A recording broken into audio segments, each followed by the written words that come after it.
ఇలాంటి ఫంక్షన్స్కి రావడం మూలంగా ఇక్కడున్న ఎనర్జీ నాకు ఎంత ఉత్సాహాన్ని ఇస్తుందంటే అంత ఇంత కాదు. వచ్చే ముందు కొంచెం డల్గా వచ్చినా సరే ఇక్కడి నుంచి ఎనర్జీతో వెళ్తున్నాను. అంత ఎనర్జీ ఇచ్చిన ప్రతి ఒక్కరికి, యూనిట్లో ఉన్న ప్రతి సభ్యులకి, ఆహ్వానితులకు, అభిమానులకు అందరికీ నా హృదయపూర్వక నమస్కారాలు, ధన్యవాదాలు తెలియజేస్తున్నాను. ఏంటి ఫంక్షన్ ఉందా? ఎవరు హీరో? లైలా, మన విశ్వక్షన్ ఫంక్షన్కి వెళ్తున్నావా? ఎందుకు వెళ్ళకూడదు?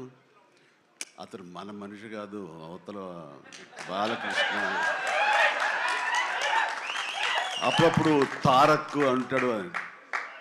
అంటే మనుషులు అన్నాక వేరే వాళ్ళ మీద అభిమానం, ప్రేమ ఉండకూడదా? నా మీద ఆప్యాయత ఉండకూడదా? ఇదేంటిది? మా ఇంట్లోనే మా అబ్బాయి సూర్య అంటే చాలా ఇష్టం. అంత మాత్రం చేత వాడి ఫంక్షన్ వెళ్ళకూడదా? వాడితో కలిసి భోజనం చేయకూడదా? వాడితో ఉండకూడదా?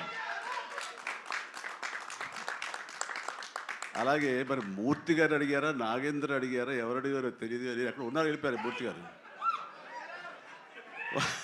తెలియదు కానీ నేను ఆ క్లిప్ చూశాను, వాయిస్ గుర్తు లేదు. మీరు బాలకృష్ణ కాంపౌండ్ కదా విశ్వక్సేన్, ఇప్పుడు మెగా కాంపౌండ్ నుంచి ఆయన ఎలా వచ్చారు అని చాలా చక్కగా సమాధానం చెప్పాడు. మా ఇంటికి కాంపౌండ్ ఉంది కానీ ఫిలిం ఇండస్ట్రీ కాంపౌండ్ లేదని. I appreciate. నిజమే, ఇక్కడ గిరుకు ఇసుకుని ఎప్పటికప్పుడు ఏ హీరోలకు ఆ హీరోలా ఉండే రోజులు నిజంగా ఉన్నాయి, లేకపోలేదు. షూటింగ్ల వరకే. ఆ తర్వాత వాళ్ళు ఎవరి ఇళ్ళకి వాళ్ళు వెళ్ళిపోతారు, ఎవరి ప్రోగ్రాం వాళ్ళు చూసుకుంటారు. అలాంటి రోజుల్లో నేను ఉన్నాను.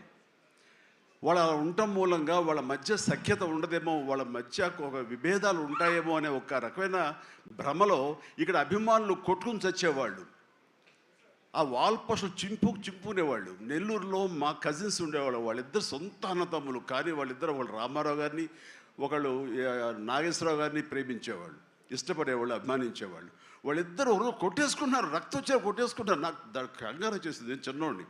ఎందుకలా కొట్టుకున్నారంటే వాడు అభిమాని, వాడు ఎంటి, వాడు అది అంటే నాగ్గడి ఇలాగని ఇద్దరు కొట్టుకుంటున్నారని చెప్పేసి. అంటే నాకు ఆ రోజు నుంచి మొదలైంది, ఏంటి సినిమా వాళ్ళు హీరోలు బాగానే ఉంటారు, వీళ్ళు కొట్టుకుని వస్తారేంటి అని చెప్పేసి.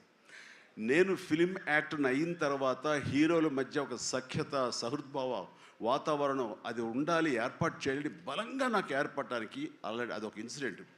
అందుకనే మెడ్రాస్లో హనీ హౌస్ అని అప్పట్లో ఉండే జర్నలిస్టులకు తెలిసే ఉంటుంది. ఆ హనీ హౌస్ ఏంటంటే 1 acre ల్యాండ్లో ఉంటుంది. ఎక్కడ ఏ 100 days ఫంక్షన్ జరిగినా, ఏ ముహూర్తాలు ప్రారంభోత్సవాలు జరిగినా, ఎవరికి ఏ బర్త్డేలు జరిగినా, ఏ 31st నైట్ డిసెంబర్ ఫంక్షన్ చేసుకోవాలనుకున్నా సరే అటు తమిళ ఇండస్ట్రీని, ఇటు తెలుగు ఇండస్ట్రీని ఆహ్వానించి అక్కడ అందరికీ చక్కగా పార్టీ ఇచ్చి ఒక రిక్రియేషన్ తోటి మంచి భోజనాలు చేసుకుంటూ, అంటే అవి ఉంటాయనుకోండి, అది వేరే విషయం. సో వీటితోటి మనుషుల్లో ఉండే అరమరకలు కానివ్వండి, పొరపచ్చలు కానివ్వండి, ఇవన్నీ కూడా సమసిపోయి ఎంతో హాయిగా ఉంటారు. అది నేను ఆ విషయం చాలా చాలా సక్సెస్ఫుల్. కాబట్టి ఈ రోజుకి నాగార్జున, వెంకటేష్ అండ్ బాలకృష్ణ మేమందరం కలిసికట్టుగా ఉండటానికి, ఒకళ్ళ ఫంక్షన్ ఒకళ్ళు వెళ్ళటానికి. ఈ మధ్యకాలంలో బాలకృష్ణ 50th ఫిల్మ్ సందర్భంగా నట జీవితం సంబంధించి చేసిన ఫంక్షన్లో నేను పార్టిసిపేట్ చేశాను. అలాగే నాగార్జున మేము వెరీ ఫ్రీక్వెంట్గా కలుసుకుంటుంటాం. ఈ అరమరికలు ఉండకూడదు. అభిమానం అంటే అది పర్సనల్. నా ఒక రకమైన భోజనం రుచిస్తుంది, ఇంకొక రకమైన భోజనం రుచిస్తుంది. అలాగే ఒకళ్ళు ఇంకొకరితో కనెక్ట్ అవుతారు యాక్టర్లుగా. అలా ఉండటం అనేది మనం అందరం యాక్సెప్ట్ చేయాలి. అంత మాత్రం చేత విశ్వక్సేన్ ఎక్కడ దూరంగా పెట్టి మన మనిషి కాదు కాబట్టి అతని ఫంక్షన్కి పిలిస్తే కనుక వెళ్ళాలా అని ఉండకూడదు. ఖచ్చితంగా వెళ్ళాలి. అతను మన ఈ ఇండస్ట్రీ మనిషే, మనలో ఒకడు, మన కుటుంబ సభ్యుడు అన్న భావం, అన్న మెసేజ్ మనం ప్రివేల్ చేయాలి. అంటే ఏదో మనం సెపరేట్గా ఉండటం మూలంగా, మనం అతీతంగా మనం దూరంగా ఉండటం మూలంగా మనకు ప్రత్యేకత వస్తుంది, గుర్తింపు వస్తుంది, తద్వారా మన ఇమేజ్ పెరుగుతుంది అనే భావం కరెక్ట్ కాదు. మన ఇమేజ్ పెరగాలి అంటే, మనకి ఒక ఫ్యాన్ బేస్ పెరగాలి అంటే అది మన కంటెంట్, మనం చేసే సినిమా ఇస్తుంది తప్ప మళ్ళీ మనం ఏలినేట్ చేసేసుకోవడం, మనల్ని దూరం చేసుకుంటేనే కాదు. అందరూ కలివిడిగా ఉండాలి. అని మా ఇంట్లో ఇంతమంది హీరోస్ ఉన్నారు, అందరూ ప్రతిసారి కలిసిమెలిసిగా ఉంటాం, అన్నీ ఉంటాం. అలాగని చెప్పేసి మా ఇమేజ్లు తక్కువ. ఈ రోజున పవన్ కళ్యాణ్ ఏబీలో కనిపించగానే ఇది అన్నారు, దాన్ని గర్వపడాలి. పుష్ప టూ పెద్ద హిట్ అయింది, బ్లాక్ బస్టర్, దాన్ని నేను గర్విస్తాను. అండ్ తర్వాత ఒక్కోసారి సినిమాలు ఆడచ్చు ఆడకపోవచ్చు, కానీ మనం ఏవైనా సరే ఇండస్ట్రీలో ఒక సినిమా ఆడింది అంటే ప్రతి ఒక్కరు హర్షించాలి.